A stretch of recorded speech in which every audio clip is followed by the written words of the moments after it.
Everyone, welcome back to my channel ক্যালারচুল। তোমরা সবাই কেমন আছো? আশা করি ভালো আছো, আমিও খুব ভালো আছি। তো আজকের ভিডিওটা এখন থেকে শুরু করলাম। এখন বাজে বেলা 12টা 13। চলো ভিডিওটা এখান থেকে শুরু করলাম, দেখতে থাকো আর সঙ্গে থাকো। তারপরে এই যে বাইরে বেরিয়ে দেখি যে এই সবজিওয়ালা দাদাটা এসছে। এই সবজিওয়ালা দাদাটার থেকে আমরা সব কিছু নিই সবসময়। তা আমি বলছি সব কিছু লুট হয়ে গেছে। বলছে হ্যাঁ, মানে ওর কাছে কিচ্ছু থাকে না, পুরো মানে উপচে পড়ে এরকম সবজি আনে, সব বিক্রি হয়ে যায়। বিক্রি করতে করতে আমাদের পাড়াতে ঢোকে। তো তারপরে এই যে কিছু নিইনি, কারণ সাথে কিছু মানে কালকে কিছু নেওয়া ছিল না, এই জন্য কিছু নিইনি। তো তারপরে এই যে ঘরে ঢুকে যে অনেক জামা কাপড় ছিল সেগুলোই ভাঁজ করছি। তো মাথাটা একটু গরম ছিল, কারণ তোমার দাদা ভাইয়ের সাথে আমার একটু ঝামেলা কথা কাটাকাটি হয়েছে। তো এই যেটা হয় আর কি হাজব্যান্ড ওয়াইফের মধ্যে। তো এই কারণে আমি আমার মতন ঘরে এসে কাজ করছিলাম। মানে আমার মুখটা দেখে তোমরা বুঝতে পারবে যে আমার মাথাটা গরম ছিল। পুরো মুড়ো কুচকে আমি আমার মতন কাজ করছি। যেই মুখটাতে সবসময় হাসি থাকে সেই মুখটা আজকে গোমড়া মুখ হয়ে রয়েছে। তো অনেক দিন পর আবার একটা ভিডিও ছাড়ছি, ভিডিও শ্যুট করছি। জানি না তোমাদের কীরকম লাগবে। কিছু কিছু টপিক ছিল না, কোনো কন্টেন্ট ছিল না, এই কারণে এত দিন ভিডিও ভালো আসছে না, আসেনি। কোনো কন্টেন্ট না থাকলে তোমাদেরও ভালো লাগবে না, এই কারণে ডেলি ভিডিও দেখতে কার ভালো লাগে। কোথাও একটা যাওয়ার প্ল্যানিং হচ্ছে, দেখি যদি কোথাও যেতে পারি অবশ্যই তোমাদের সাথে সেটাতেও শেয়ার করবোই। তারপরে যে জামাকাপড় গুছিয়ে আর ঘর মোছা ছিল, আজকে বেশি কিছু করিনি, মাথা গরম ছিল দেখে রান্নাও করিনি, সিদ্ধ ভাত খাইয়েছি। এটাই শাস্তি, এই যেইভাবে হোক সেইভাবে শাস্তি দেবো। তো শাস্তি কিছু না, দেরি হয়ে গেছিলো বলে সিদ্ধ ভাত করেছে। তো যাই হোক, যে সোনাকে স্নান করিয়ে নিয়ে আসলাম। এবার জামা প্যান্ট পরিয়ে দিয়েছি। এবার ক্রিমটা মাখাবো। পুরো শরীরে তেল ফেল দেওয়া হয়, মুখেও দেওয়া হয়, কিন্তু মুখটা গালটা ফাটে আগে বলে বেশি দেখে। তো ওই জন্য গালটার মধ্যে শুধু ক্রিম মাখাই, হাত পায়ে মাখাই কম, কারণ তেলটা যেহেতু মাখানো হয় দুটো একসাথে মাখালে আবার ওর দেখছি র্যাশ উঠে যাচ্ছে, এই কারণে। আর ওকে আমি তোমার হচ্ছে কি হলুদ আর জায়ফলের তেল মাখাই। তো তেলটা খুব ভালো, এমন না যে স্নান করলে উঠে যায় সেরকমটা না। মাথাতে নর্মাল তেল মাখাই, কিন্তু গায়ে পুরো শরীরে। এটা ছোটোবেলা থেকে যবের থেকেও হয়েছে আর কি। যবে থেকে তেল দেওয়া শুরু করেছে ওরকে, তবে থেকে আমি ওই তেলটাই যে প্রথমে শুধু ঘানি থেকে তেল এনে দিয়েছিলাম। তো আমার মেয়ের শরীরে পুরো মানে র্যাশ হয়ে গেছিলো। তারপর থেকে যে বোতলে সিল করা প্যাকেটগুলো মানে বোতলগুলো পাওয়া যায় আর কি, প্যাকেটের না বোতলের, ওই তেল এনেও এরকম করে ফুটিয়ে মাখাই। তারপর থেকে ভালো এই মানে এই যে জায়ফল আর হলুদের তেলটা, এটা হচ্ছে কি আমার যে কাকি আছে, তোমার কাকিকে সবাই চেনো, কাকি বলেছিল, কাকিও বনুকে মাখাতে, স্কিনও ভালো থাকে, কোনো অসুবিধা হয় না। আর শীতকালে তো অবশ্যই মাখানো ভালো, বাচ্চাদের ঠান্ডা ফান্ডা লাগলে বহুত কাজে লাগে। আমার দিদি তো আবার জোয়ানও অ্যাড করে, খুব ভালো। যাদের ঘরে বাচ্চা তোমরা ট্রাই করে দেখতে পারো, সত্যি খুব ভালো। হ্যাঁ, এবার শ্যুটের ব্যাপারটা আছে, সবার শ্যুট খায় না, প্রথমে অল্প করে ট্রাই করে দেখো, তারপরে বেশি করে নিও। আমি তো এরকম করে মানে 200-250 মতন তেল এনে ফুটিয়ে রেখেছি, আমার অনেক দিন হয়ে যায়। তো এই যে এবার সোনাকে রেডি করে, আর ফোনটাকে রেডি করতে করতে পড়ে গেছিলো জানো। যাই হোক, এবার রেডি করে ওকে কার্টুন দিয়ে বসাবো। তারপরে আমি ভাতটা সবজি কেটে ভাত বসাবো।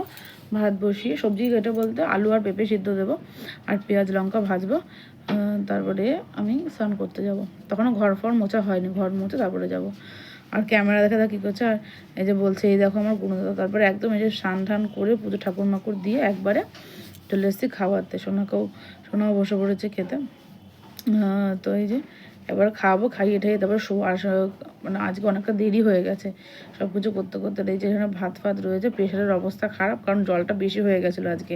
একটু ফেনা ভাত করবো, তাই সেটাই ভেবেছিলাম, ওই জন্য জলটা বেশি করে দিয়েছি, কিন্তু ওভার হয়ে গেছিলো, এই জন্য ভেউঘাটের এই অবস্থা।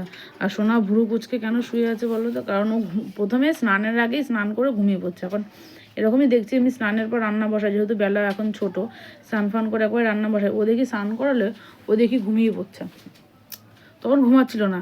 তারপরে যে খাওয়াই ঠাইয়ে মানে উঠেছে, তখন আর ঘুমাচ্ছে না, জানো না। তো ওই জন্য একটুখানি থাপড়ে ঘুম পাড়িয়েছে, দেখো ভোরটা কুচকে শুয়ে আছে, তখন ঘুমিয়ে গেছে। তারপরে যে বিকালবেলা কুরকুরে খাচ্ছিলো, সন্ধ্যাবেলা আর কি তখন। তো আমি বসেছিলাম একটু ফোন দেখছিলাম, ফোন খাচ্ছিলাম। তারপরে রান্না করব রাতে, আজকে রাতে রুটি করব। আর তোমার দাদাভাই ইসে খায় না, মানে রুটি খায় না, ওই জন্য পরোটা করব। আমার আর শোনার জন্য রুটি করব। আর এই ফটোটা দেখালাম, ফটোটা অনেক নোংরা হয়েছে, ফটোটাকে মানে পরিষ্কার করতে হবে, না ধুলো পড়েছে প্রায়, মানে পরিষ্কার প্রতিদিনই করা হয়, কিন্তু এখন যেহেতু শীতকাল এই জন্য মানে প্রায় আর কি মানে ধুলো পড়ে যায়, রাস্তার পাশে ঘর যেহেতু। তারপরে এই যে অল্প একটু সামান্য ফুলকপি ছিল, ফুলকপিটাও কাটবো, অল্প একটু পেঁপে কাটা ছিল, পেঁপেটাও কাটবো, আলু কেটে ছোটো ছোটো করে কেটে ছোটো সয়াবিন করবো। অনেক দিন পর ছোটো সয়াবিন খাবো, অনেক দিন ছোটো সয়াবিন খাই না। আজকে যেহেতু রুটি দিয়ে খাবো, ওই জন্য আমি মানে আমি জানতাম না যে লুজ ছোটো সয়াবিন পাওয়া যায়, আমি জানতাম যে প্যাকেটেই ছোটো সয়াবিন পাওয়া যায়। তবে জেঠু বললো না, ছোটো সোয়াবিন লুজও পাওয়া যায়, হয়তো উনি লুজ বিক্রি করে এনে, সেটা আমি জানতাম না। তো যাই হোক লুজই কিনে এনেছি, তারপর যে সবজি মবজি কেটে। আর আজকে না বেশি মশলার কিছু ছিল না, এই জন্য আর মানে পাটাটা নামাইনি, একবারে ঘষে দিয়েই সব মশলা করে নিয়েছি। তো তোমাদের এই শীতটা কীরকম কাটছে অবশ্যই কমেন্টে জানিও। আমার তো মোটামুটি ভালো কাটছে, কারণ আমার শীতকাল একদমই ভালো লাগে না। এমনি খাবার দাবার দিক দিয়ে ভালো লাগে, কিন্তু অন্যদিক মানে এই কাজকর্ম জল ঘাটা হাত অবশ হয়ে যায় ঠান্ডাতে।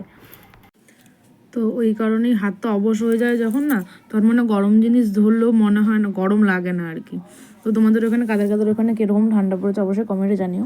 তো রাত্রের বেলা আবার যখন মানে লেপ গায়ে দিয়ে মানে ঘুমোই, তখন আবার গরম লাগে, কারণ ব্ল্যাঙ্কেট নিলে না অতটা গরম লাগে না। কিন্তু আমার মা মানে ইসে পাঠিয়েছে লেপ আর কি, তো সেটাকে কভার টভার ওষার পরিয়ে পাঠিয়েছে। যে জিনিসটা এত গরম আর এত মোটা, মানে রাত্রেবেলা রিটেলারি যদি মাথা ফাথা ঢেকে ঘুমাই না, পুরো ঘেমে জল হয়ে যায়। কালকে রাতেই আমি মাথা ঘেমে একদম জল হয়ে গেছিলো। তারপরে এই যে তোমাদের দাদাভাইকে একটু বলেছিলাম চপ এনে দিও, ঠান্ডার মধ্যে একটু গরম গরম চপ খেতে ভালো লাগে। তো যে আলুর চপ, বেগুনি, তারপরে হচ্ছে আমের চপ, এগুলো এনেছিল। আমের চপটা আমার খুব একটা ভালো লাগে না, বললাম আম না এনে একটা মোচার চপ আনতে পারতাম। ও বললো আমার খেয়াল ছিল না, তাই আনিনি। তারপরে এই যে রান্না বসিয়ে দিয়েছি, সোয়াবিনটা সেদ্ধ করে ফেলে নিয়েছি আর কি জলটা, যে সোয়াবিন। তারপরে যে একটুখানি পেঁপে ছিল, পেঁপেটাও কেটে দিয়ে দিয়েছিলাম। তারপরে যে মশলা দিয়ে এবার ভালো করে একটু কষিয়ে নেবো। আর এটা লঙ্কা ছাড়া তরকারি, গোটা গোটা লঙ্কা দিয়ে রাখবো, মানে যেহেতু সোনাও খাবে এই কারণে যে টমেটোটাও ঘষে দেবো। টমেটো ঘষে দেওয়া হয়ে গেছে, জিনিসটা ভালো করে কষাবো। কষানোর পর মশলা দিয়ে কাঁচা গন্ধটা চলে যাবে, কাঁচা গন্ধটা চলে যাওয়ার পর তারপরে সয়াবিনটা দেবো। সয়াবিনটা দিয়েও কিছুক্ষণ কষাবো, ঢেকে কষাবো।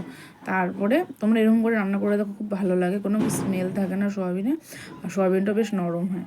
তারপরে এই যে ঢেকে ভালো করে কষাবো। তারপরে এই যে আমার তরকারির ফাইনাল লুক হয়ে গেছে। জল দিয়ে দিয়েছিলাম, আটা মানে রুটিটাও বেলে এনেছি। এবার রুটিগুলো ভাজবো, রুটি ভেজে সোনার বাবার জন্য পরোটা ভাজবো।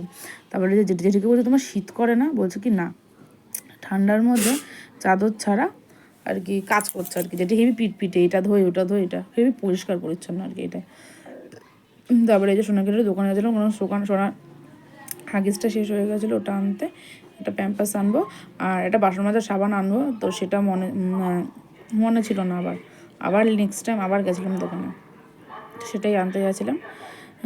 তো এই যে জেঠিমা বসেছিলো, তো আমি বললাম এটা দাও। তারপরে যে রুটি ফুটি সব কিছু করে আর দোকান থেকে আসার সময় সোনা বৌদিদের বাড়ি ঢুকে গেছিলো। তো সোনাকে আনতে আবার এই যে গেছিলাম। তো সোনা দিয়ে কী করেছে না, ঘন্টুকে এমন করে কামড় দিয়েছে, ঘন্টু বলতে বৌদির ছেলে, ও কেঁদে দিয়েছে। ও মানে এমনই একটা ছেলে, ও এমনও হয়েছে যে আমার মেয়েকে কামড়ে রক্ত বার করে দিয়েছে, মানে খেমছে, তাও কিছু বলেনি। কিন্তু সে কালকে না খুব জোরে লেগেছিলো, ওই জন্য কেঁদে ফেলেছে। আমার বারে এখন খাচ্ছে, আমি মাত্র আসলো, তাই এখন কাছে আমার খাওয়া হয়ে গেছে। সোয়াবিন করলাম আর রুটি করলাম, তোমরা দেখেছো। আর ওর জন্য পরোটা করেছে, ও রুটি গলা দিয়ে নামে না, তাই সোনাকে অনেকক্ষণ ধরে ঘুম পাড়ানোর চেষ্টা করছে, সোনা ঘুমাচ্ছে না। যে তখন আমিও ঘুমাবো। তো চলো আজকের ভিডিওটা এই পর্যন্ত। তোমাদের কীরকম লাগলো অবশ্যই কমেন্ট সেকশনে কমেন্ট করে জানাতে ভুলবে না। আর ভিডিওটা যদি ভালো লাগে প্লিজ একটা লাইক, শেয়ার অ্যান্ড সাবস্ক্রাইব করে দেবে। আর যারা ফেসবুক পেজ থেকে রয়েছে তারা প্লিজ একটু ফলো করে নিও। আর তুমি কি ঘুরতে নিয়ে যাবো এই শীতে কোথাও আমাকে? কোথায় নিয়ে যাবা? কোথায়? দীঘা বলছে, জানি না, যদি নিয়ে যায় অবশ্যই শেয়ার করবো। চলো আজকের মতন tata, bye bye, good night সবাইকে, বাই।